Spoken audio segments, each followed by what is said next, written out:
para leluhur kami di desa ini. Kalaupun itu salah, bukan salahnya saya. Doa dan harapan kita apa yang saya ceritakan itu sudah yang sesungguhnya.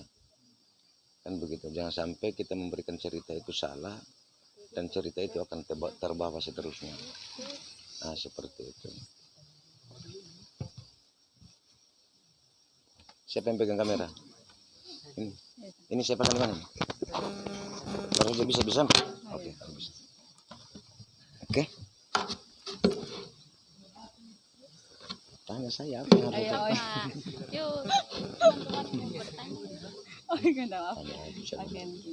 Bismillahirrahmanirrahim. Sebelumnya terima kasih kepada Bapak Kepala Desa menyempatkan waktunya pada pagi hari ini untuk memandu kita anak-anak dari organisasi kepemudaan Talaga. Alhamdulillah sedikit bercerita untuk apa ya?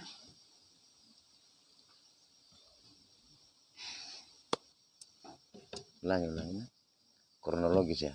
Iya, maksudnya kronologis kita bercerita sedikit tentang perjalanan kita di sini. Mungkin sebelumnya sudah diceritakan juga, tapi saya ulangi. Ya Allah. Anak saya grogi ada kamera soalnya. Di TV, muncul di TV apalagi? Langsung saja Mi. Mungkin saya mempersilakan kepada Bapak Kepala Desa untuk menjelaskan bagaimana sejarah dari Masjid Tua Wawangi ini. Terima kasih. Bismillahirrahmanirrahim. Assalamualaikum warahmatullahi taala wabarakatuh. Waalaikumsalam warahmatullahi wabarakatuh.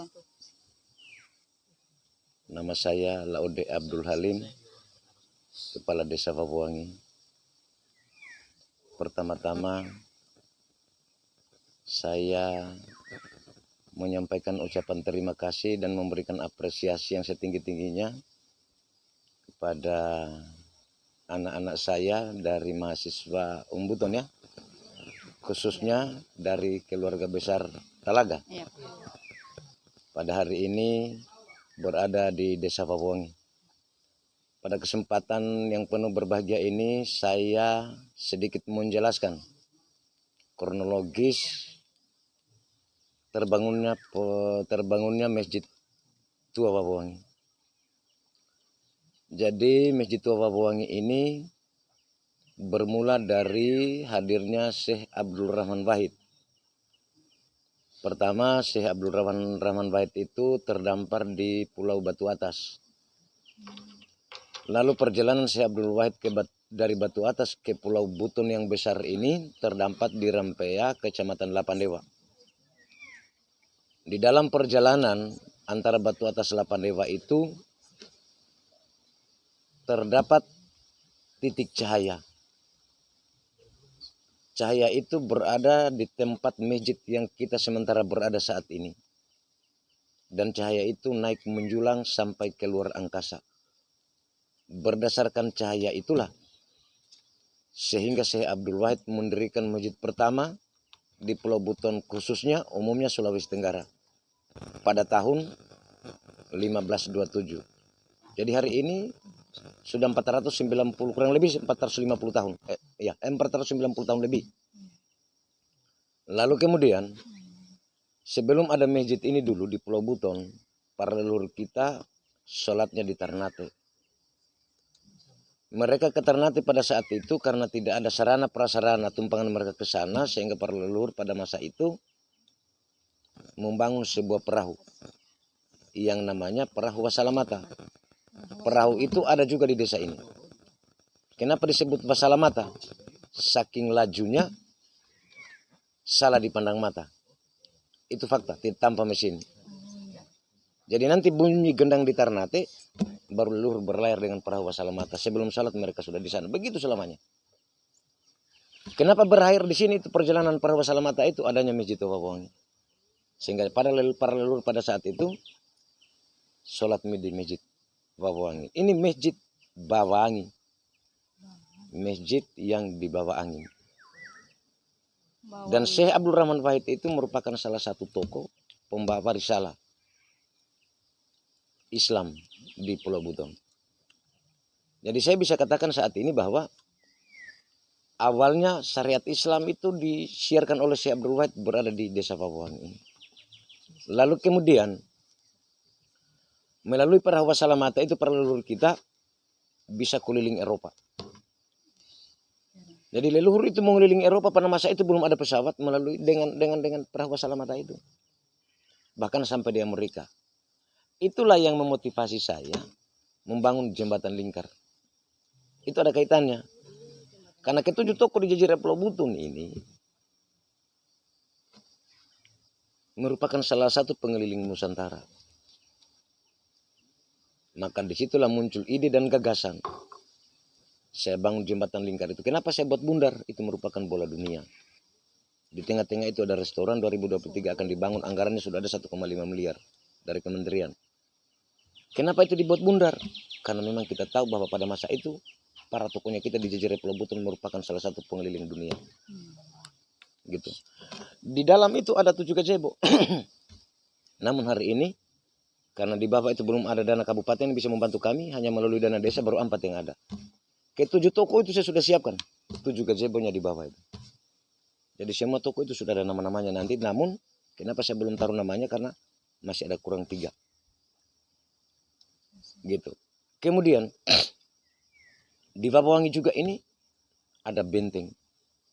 Yang bangun benteng di atas ini bukan orang Pabuangi, tetapi tokoh-tokoh keraton Buton pada masa itu. Tujuannya apa? Untuk menjaga kawasan Pulau Buton di bagian selatan dari gangguan perompak dan bajak laut. Dilengkapi 2 bom meriam besar di atas itu. Pertanyaan kita, siapa yang pikul meriam itu? Belum ada jalan pada masa itu. Panjangnya 1 depa, mau berapa puluh orang yang pikul itu? Tidak bisa orang pikul itu. Tapi berkat hebatnya para leluhur kita, jauh-jauhnya dari Surabaya, dari Jakarta sana dibawa ke atas itu, bro. Itu meriam. Itulah salah satunya yang dapat saya sampaikan berkaitan dengan keberadaan Masjid Pabuangi. Lalu kemudian di desa Pabuangi ini di antara 60 desa 10 kelurahan itu sudah di desa Pabuangi ini potensi wisatanya sangat besar. Sangat besar, hanya perhatian pemerintah belum ada. Karena kenapa? Di desa Pabuangi ada benteng merupakan wisata budaya. Di desa Pabuangi juga ini ada masjid tua wisata religi. Di Pabuangi juga ini ada perahu leluhur. Dan hari ini menjadi salah satu budaya juga. Kita pemerintah desa sementara membangun destinasi bahari. Sementara kita bangun wisata bahari di jembatan lingkar Lapoile itu. Alhamdulillah. Melalui dana desa kita bisa wujudkan itu jembatan lingkar. Dan tidak ada manusia yang berpikir di bawah itu ada jalan, tidak ada. Karena jalan menuju ke pelataran parkiran itu laut itu. Sabreker, timbun. Nah seperti itu. Apalagi yang mau di...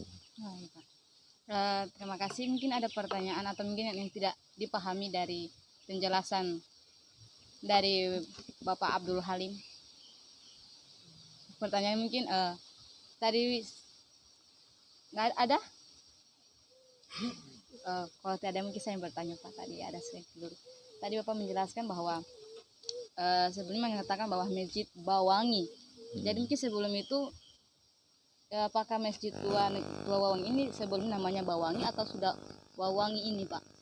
Nah, di situ saya bisa jelaskan, kan? Kenapa di sini disebut Wawangi?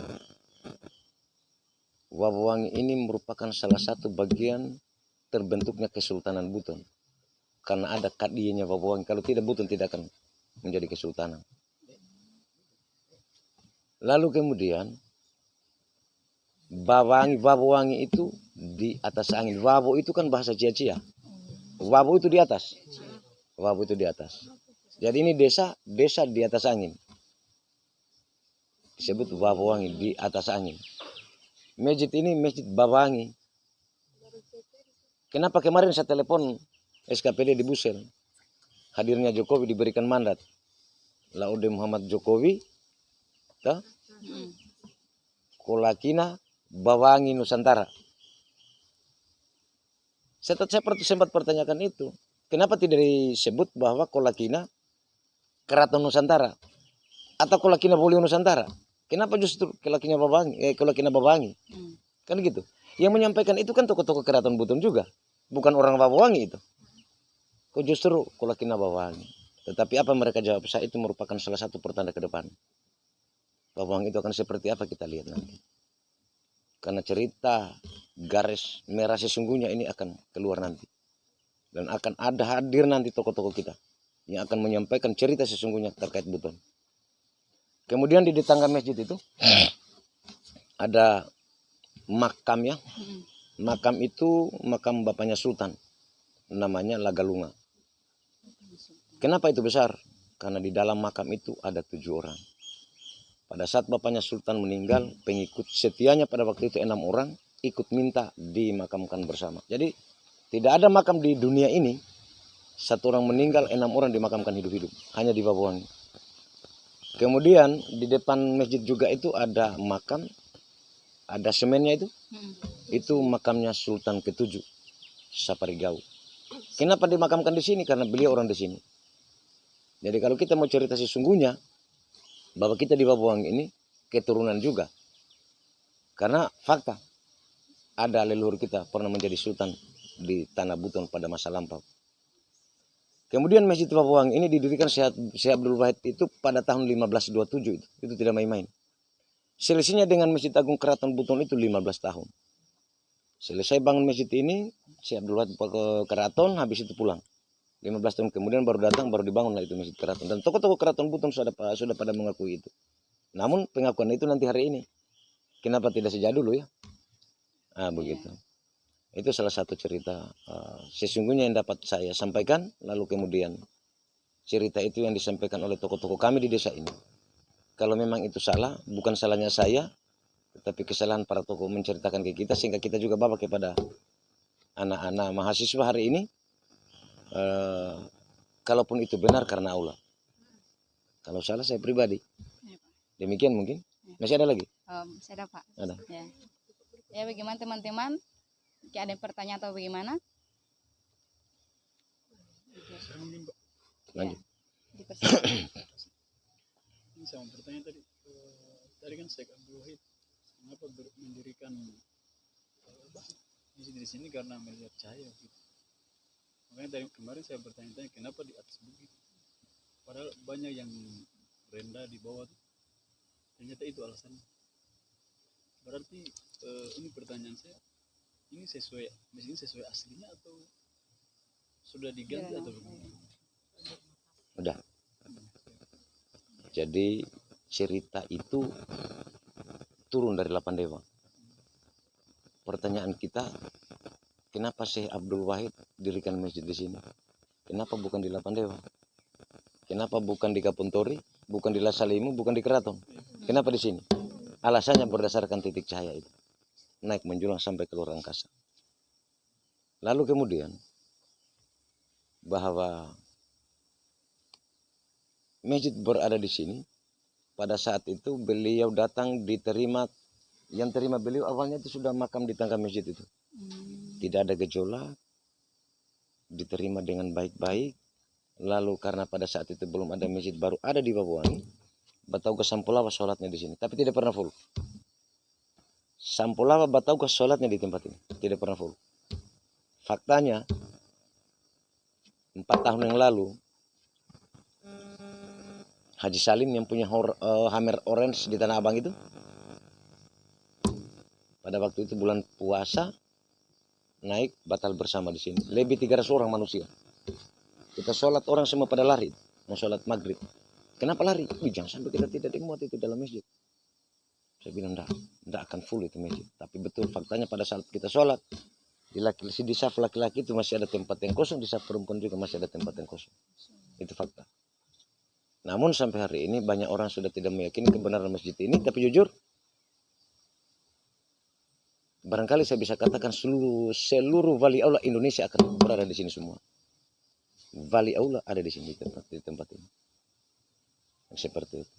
Makanya saya sampaikan kita, sebelum kita pulang, minta di atas itu. Apa yang menjadi impian dan sebuah harapan adik-adik ke depan, minta di atas. Insya Allah akan dijabah oleh Allah. Itu mantan Menteri Perikanan Kelautan Rohimin Dahuri jauh-jauh dari Jakarta hanya karena masjid itu. Pak Jarod jauh-jauh dari Jakarta hanya begitu. Kamuran juga mudah-mudahan diijabah niatnya. Amin. Selesai kuliah ikut apa saja bisa diterima dan bisa diijabah oleh Allah Subhanahu wa taala. Begitu. Kira-kira seperti itu. Apa lagi? Ya. Ya, terima kasih atas penjelasannya, teman-teman. Bagaimana? Ya, mungkin Pak saya ingin juga bertanya. Sempat saya melihat di postingan luar di FB atau bagaimana, tiang-tiangnya ini dulunya berwarna hijau atau apa? Ya, tiang-tiang berwarna hijau. Apakah bangunan yang di masjid ini masih utuh pada saat dibangun pertama atau sudah ada sentuhan-sentuhan sedikit selain dari listrik atau bagaimana Pak? Jadi untuk masjid ini kita sudah pugar. Karena masa pemerintahan Abbas pada waktu itu, karena orang Sampolawa, Batauga, semua berada di tempat ini. Jadi Pak Camat bertanya, yang tanya kepala desa bangun pada waktu itu, karena kita masih gabung bangun. Kenapa katanya banyak orang itu di gunung itu? Jawaban kepala desa yang salah pada saat itu, karena di sana itu ada keramat. Bahasa keramat itulah sehingga dibongkar ini masjid. Pada akhirnya beliau itu sebelum meninggal sudah tidak benar orangnya. Sebelum meninggal sudah dihukum oleh Allah. Itu. Kemudian ini kita sudah pugar, namun kita kembalikan ke asliannya. Kita kembalikan ke aslinya. Begitu. Itu atapnya itu 3 bulan saya keluar hutan masuk hutan, karena memang saya tahu bahwa ini sebuah peninggalan karya leluhur, dan saya sebagai anak cucu punya kewajiban menjaga, merawat, dan memeliharanya. Iya.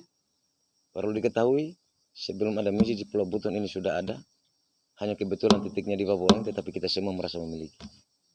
Karena sebelum ada masjid ini sudah ada. Kita semua yang ada di titik ini merasa memiliki bahwa ini bagian dari kita. Karena tujuan saya Abdul Wahid mendirikan masjid pada waktu itu untuk kita semua, khususnya kita orang Pulau Buton.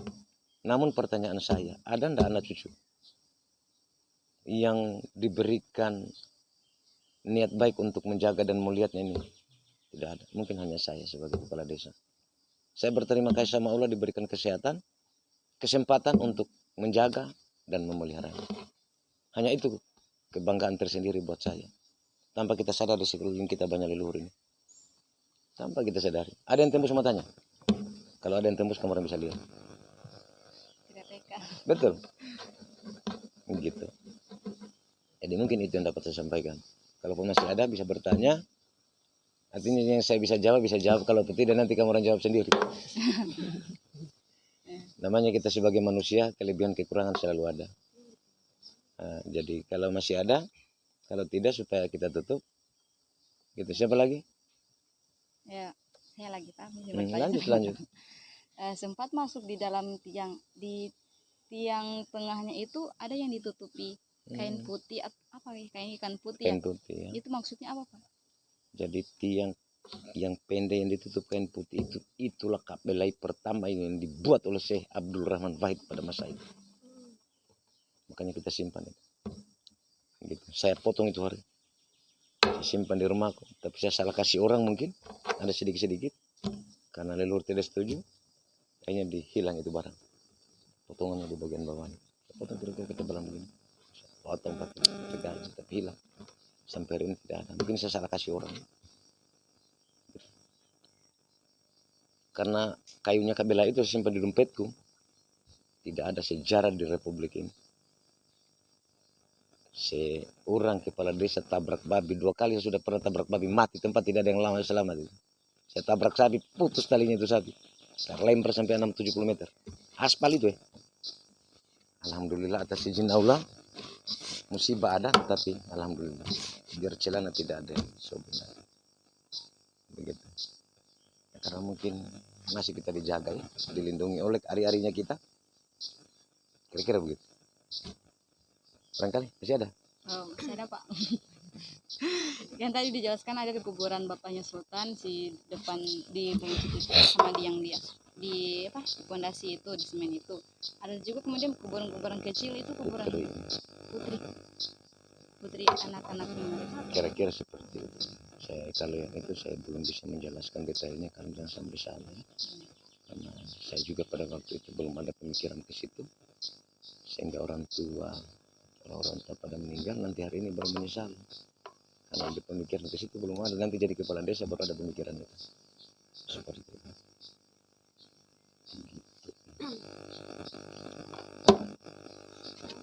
Nah, ini bertanya lagi Pak. Lanjut. Mungkin kan setiap budaya atau di suatu wilayah itu mungkin ada kayak tempat festival, mungkin apa namanya di kalau biasanya pesta kampung atau ya pesta kampung, istilahnya pesta kampung. Mungkin diadakan di sini atau di mana begitu Pak? Di Perahu Wasalamat Perahu Wasalamat. acara tahunannya Hmm. ramai sangat. Jadi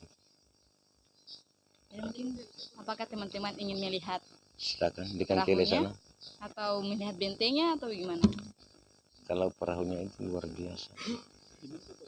Ada di Kangkele namanya. Turun tanya aja Pak. Pinggir pantai.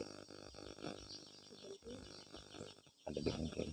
Dan tidak ada juga manusia di Buton ini yang memikirkan pembangunan kembali replika itu perahunya saya. Tidak ada. Mungkin Padahal kita semua ini merasa memiliki. Kenapa itu habis kayunya? Karena saking lajunya itu perahu. Yang punya kapal, yang punya motor di Sampulawa pada saat itu datang ambil papan untuk simpan di perahu. Habis lagi.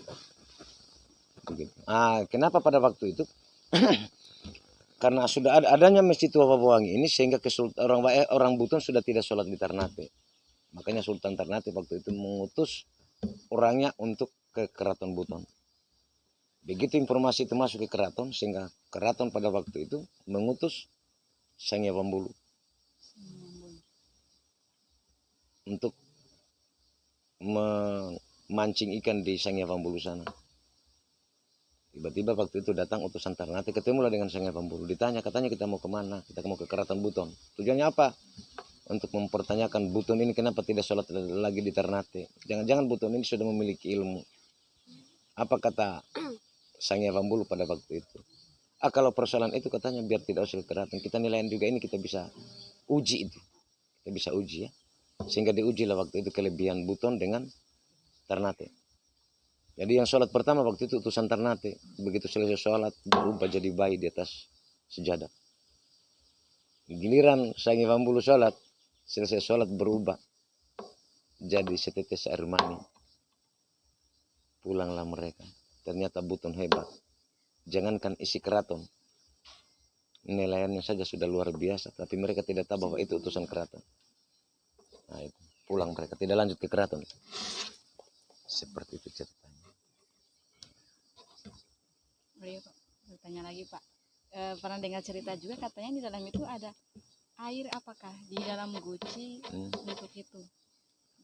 Jadi air di dalam guci di masjid itu bukan air sembarang. Itu kita ambilkan itu air dari Sangya Wasalamata di tempat beradanya perahu itu. Itu air di Sangya Wasalamata itu bukan air main-main. Itu hanya 6 meter ya, 7 meter dari laut itu, tapi tidak pernah asin. Waktu air surut dia tidak surut airnya, air naik juga dia tidak naik airnya. Jadi aneh ya. Iya. Ternyata itulah merupakan salah satu air yang sangat luar biasa. Nah, begitu. Jadi itu air ini kita ambilkan dari bawah. Kayak air zam-zam itu. Coba kamu rasa minum. Mau penyakit apa itu minumlah. Sembuh itu. Apakah bisa di? Bisa. Coba cuci muka pakai ambil air itu. Kalau masih ada airnya. Belum bisa masuk atau sabar-sabar. Luar biasa itu air tidak minum. Mungkin teman-teman yang pertanyaan, adik-adik saya yang bertanya ya bisa.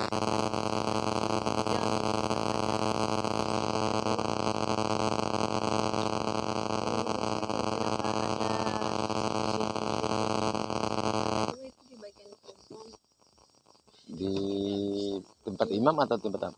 Bagian perempuan ada imam juga. Hah? Iya, Ah, maksudnya ada imam juga itu di atasnya. Iya, Imam iya. kan ada juga sajadah kenapa? Oke. Itu di tempat perempuan itu yang pasang mereka ini. Tetapi di tempat imam itu tidak boleh ada yang sholat di situ. Kenapa? Pernah terjadi Babin Kantipmasnya kita di sini sholat. Saya juga ada pada waktu itu. Jadi sudah 10 menit selesai baca ayat terakhir Isya, itu Babin Kantipmas itu tidak ruku lagi. Saya berpikir juga pada waktu itu, ternyata ada juga sholatnya orang seperti ini.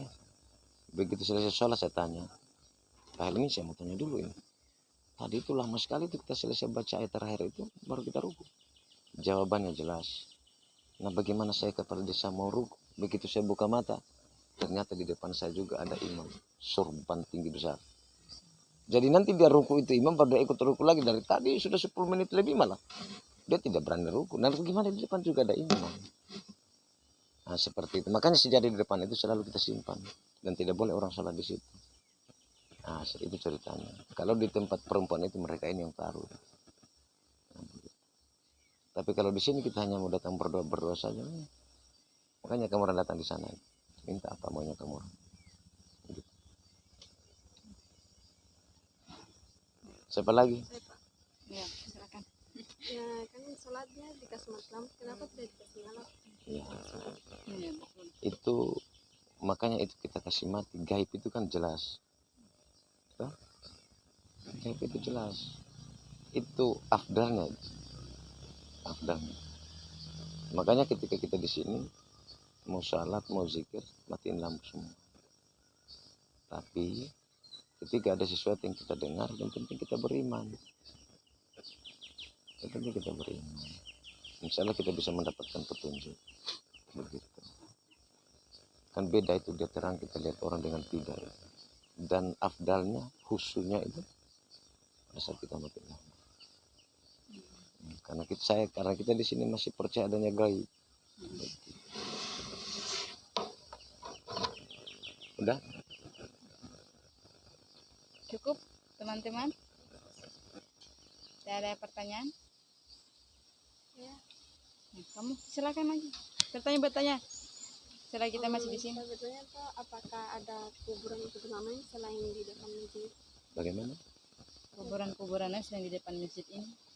Kuburan dari mungkin Dari yang mengurus masjid atau yang membangun masjid itu, begitu Pak? Mungkin Selain. hanya itu. Gitu. Karena saya juga nanti ada perhatian masjid ini pada saat saya sudah jadi kepala desa. Baik. Ya itu mungkin. Dengan di sini dulu ada makam pada saat penggalan pondasi.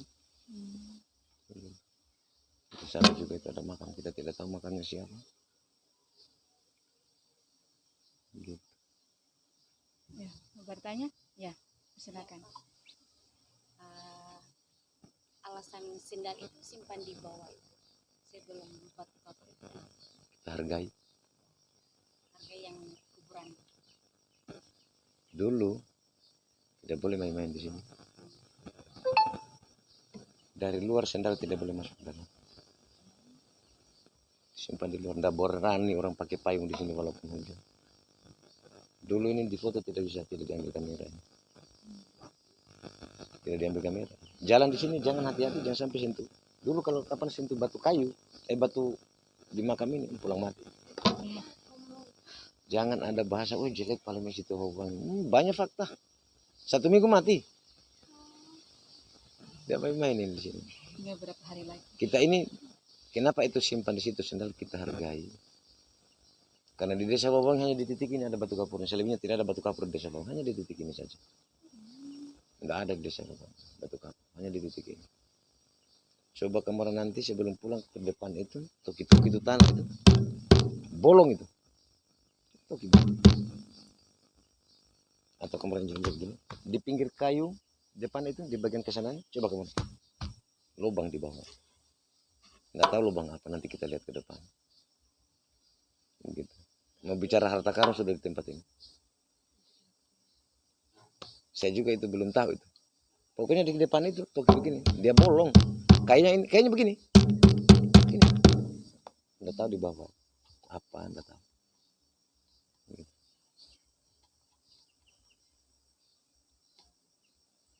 Ya.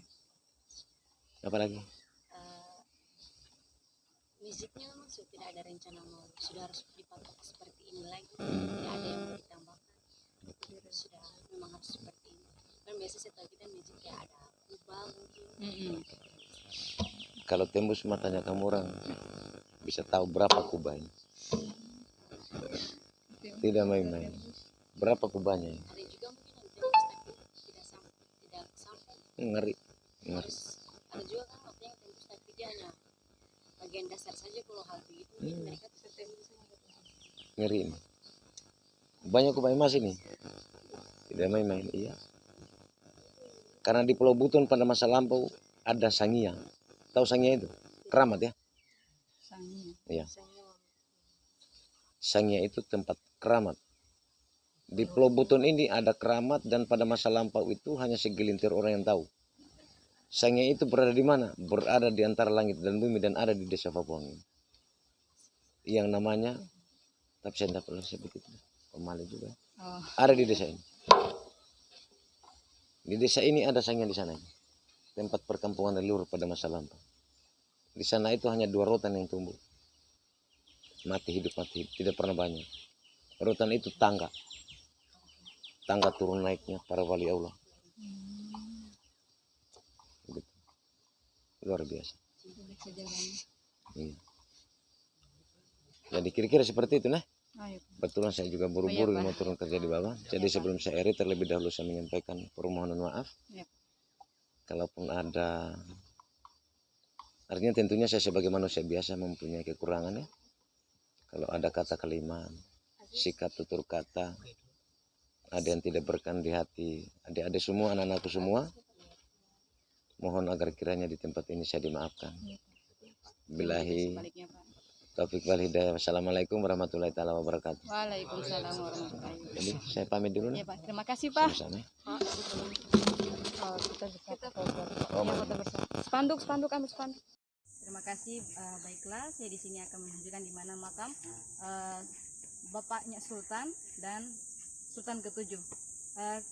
Kemudian pada itu di sini batas Sofia ya, sampai di batu-batu kapur ini batasnya sampai di sini saja untuk melepaskan sendalnya kita. Oke, come on.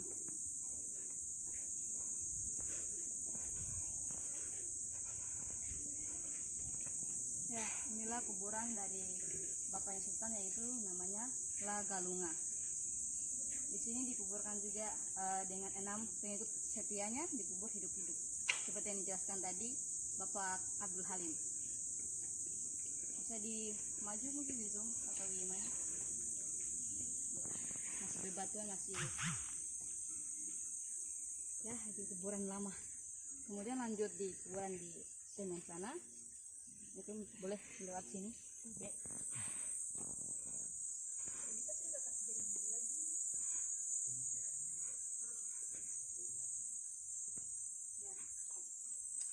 Oke, inilah makam Sultan ke-7 yaitu namanya Sultan Saparigau.